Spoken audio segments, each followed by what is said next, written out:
Hi, welcome to Nina in the Kitchen, where today I am finally getting around to making banana nut bread. A few people have asked me for this recipe. A friend of mine said that this banana nut bread is the best that she's ever had in her life, and I have to say it is rather delicious. Every time I make it, it's just such a treat. So I'm happy to present it to you. Now, you can make this with a bowl and a spoon, or a bowl and a fork, or it's very, very simple. But I thought that since a lot of people have processors and don't use them, that I would make it in a processor for you so you can see the technique of using a processor to make a quick bread. You can also make it in a mixer. That's your choice. Here's what the ingredients are. I have 3 very ugly bananas right here. What I do is when my bananas start getting old and getting those dark spots, that's exactly when you want to keep them and use them for something like this. These have been frozen and they're thawed, and that's why they're kind of black and ugly. So I'm just going to take these out of their skin and put them in the processor to let them mash. Otherwise, you can just mash them with a spoon.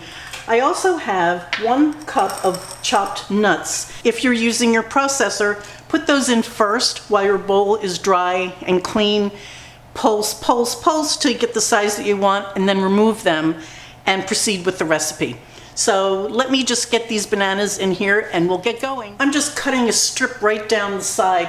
So this is going to be 2 cups of bananas, or 3 large banana.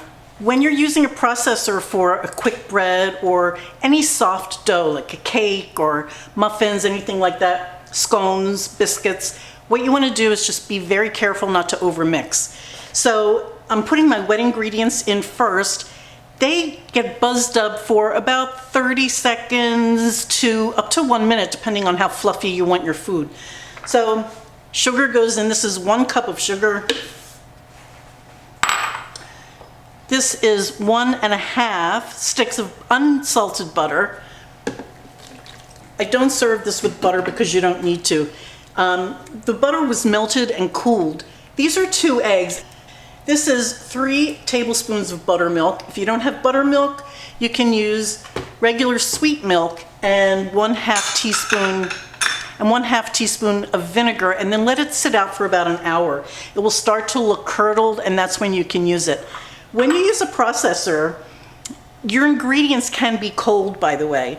You don't have to wait for everything to go to room temperature. So the butter was melted and then let sit out to come back to room temp. The eggs are on the chilly side of room temp, and this is 1½ teaspoons of vanilla. And then I'm just going to let this run for about 30 seconds, see what it looks like. Okay, let's take a look at it. It is nice and foamy. I think I'm going to let it go further. You know, if you beat this egg a little more, it'll make a nice light bread. So let's do another 30.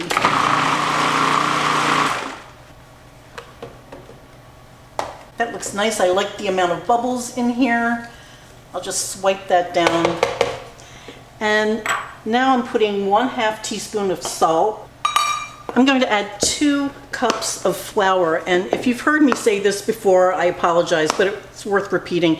If you're going to use measuring cups for your flour, then what you want to do is just take a scoop or a spoon and just fluff it like this until you feel that it's lighter. It goes from this dense flour to a much lighter product. So that's when you want to gently pour it in.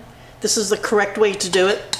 I don't care what anyone else does on TV. This is how you do it. And it gives you a much better bake, and that's why I think it's worth repeating.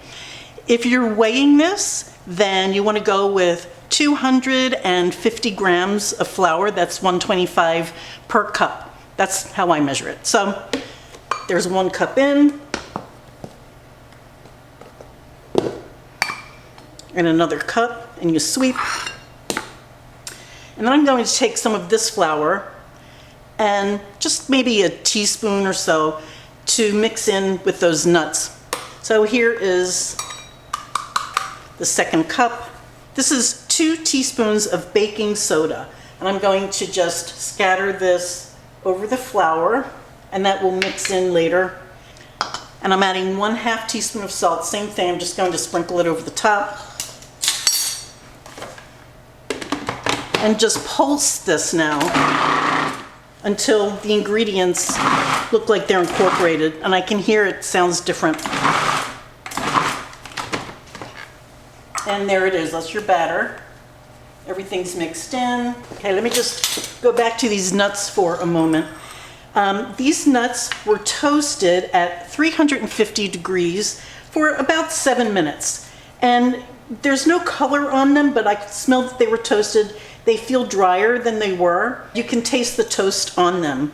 When you take them out of the oven, that's really when you get the aroma that they've been toasted. Be very careful with nuts, because if you don't know this, they're not done, they're burnt. It happens that fast. So I'm just going to take a little bit of this flour and toss it.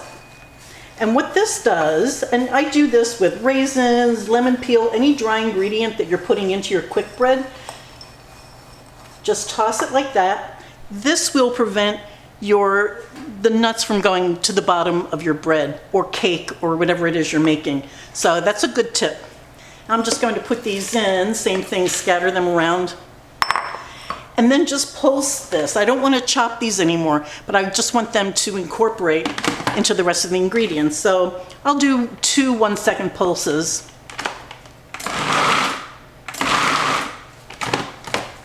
And that's it, it's mixed in. There you have it. I'm pouring this into this 8.5 by 4.5 inch bread pan. And all that I did was I just put some baking spray on there. That's how I prepped it. This is ready for the oven. I'm just tapping it in case there's any air bubbles, they can come up. This is going into a 350 degree oven. After 30 minutes, I turn the temp down to 300, and it will bake for another 35 to 45 minutes. What you're looking for here is not a golden brown. You want to go just beyond that. You want it to be a little deeper, like a medium brown, if you will. And it'll have a crackle on the top. I can't wait to taste this already. So let me get this in the oven and I'll see you later. I just took this out of the oven and I wanted to show you something. When you test your cake, or in this case bread, with a skewer, what you want to do is go somewhere close to the center, and when you pull it out, what you want to see are a few little crumbs on your skewer. And the reason is because if you wait for this to be completely clean, then what's going to happen is as this cools, it continues to bake. And you end up with something that may be a little overbaked, especially if you're using something that's a very delicate thing to bake, like chocolate. Chocolate, if you wait until the skewer's clean, the chocolate cake, by the time it cools, it's going to be kind of chalky and overbaked. So that is a good baking tip in general. So this came out, it looks beautiful. This is how dark brown you want this. That's perfect for banana bread. The sugars in here will make it just a little darker, but think of it as caramel. So I'm going to wait 30 minutes until I cut into this, even though it smells outrageously good, and I'll show you what this looks like in 30 minutes. This smells so good. I just want to show you the crumb on this. It's nice and tight, it's moist, but you can see it springs back, it's a beautiful bake. Let me get one of these center pieces. It smells so good. Well, as you know, 12 tablespoons of butter went into baking this, so there's no reason at all to serve butter with this recipe. I never do, and it's light. It's so delicious. The taste is strong on the banana flavor. It's banana and butter, not a bad combination. And then you get the crunch from the nuts. I've tried different nuts in here. My favorite has hands down been the toasted pecan. Once you make this bread, you will look forward to your bananas getting mushy and brown on your counter so that you can make this bread. It is so delicious. The crust on this, the elusive crust, this only happens for one day, but the crust on this gets a little crunchy. So you have the crunch all around the periphery, and then it's nice and tender and moist and creamy inside. This is really a delicious bread. I hope you try this. If you do, please let me know. Thank you so much for watching. I'll see you guys around. Bye.